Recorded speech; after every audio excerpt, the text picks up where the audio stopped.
Essa foi uma das semanas mais difíceis de interpretar do ano. De um lado, a guerra no Oriente Médio chega ao fim e o petróleo desabou. Do outro, o Boletim Focus voltou a piorar e a Bolsa Brasileira segue sem reagir. Como o investidor deve ler tantos sinais que apontam para lados opostos? A resposta não está entre escolher o otimismo e o pessimismo, e sim em entender por que essas leituras divergem. No Momento Seiko de hoje, vamos organizar esse quebra-cabeça.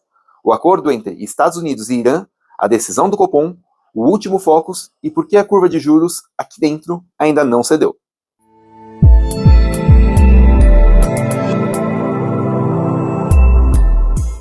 Hoje, enquanto gravamos, Estados Unidos e Irã assinam o tratado que encerra formalmente a guerra, com a reabertura do Estreito de Hormuz e cessar-fogo de 60 dias. O efeito sobre a energia foi dramático.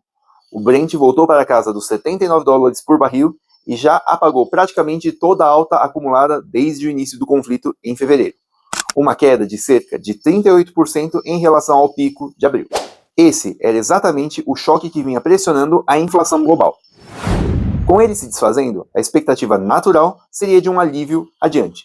Só que dentro do Brasil, a história contou um capítulo um pouco diferente. Na quarta-feira, o Copom deu continuidade ao ciclo de afrouxamento e reduziu a Selic para 14,25% ao ano. Mas o tom foi de cautela. O comitê reforçou os riscos inflacionários e não sinalizou os próximos passos. O motivo dessa cautela apareceu dias antes no Boletim Focus. Mesmo com o petróleo desabando, o mercado elevou a projeção de inflação de 2026 pela 14ª semana seguida em 5,3% e passou a ver a Selic terminando o ano em 13,75%.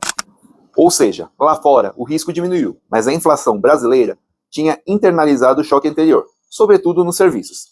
É por isso que a curva de juros longa e o cupom cambial seguem em patamares elevados, mesmo com o barril de volta ao nível pré-guerra.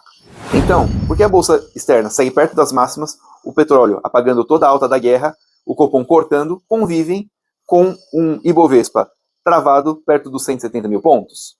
A resposta é porque cada um desses mercados respondem a um gatilho diferente em velocidades diferentes. A bolsa lá fora reage à expectativa. A expectativa muda no segundo que a notícia sai. Por isso, o exterior já comemorou o fim da guerra. A inflação brasileira é mais lenta. O choque no petróleo dos últimos meses já entrou nos serviços e nos reajustes. E isso não se desfaz só porque o barril caiu agora. Daí o Focus piora, mesmo com o petróleo caindo. O Ibovespa fica no meio. Ele depende do investidor estrangeiro, que não olha só a commodity, olha o juro real e o risco fiscal e o câmbio.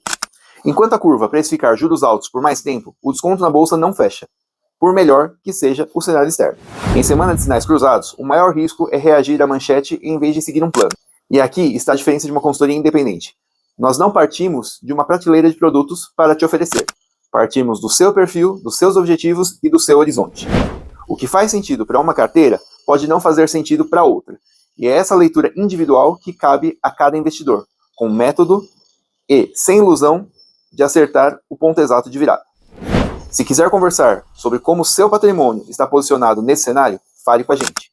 Um excelente final de semana e nos vemos no próximo Momento Seiko.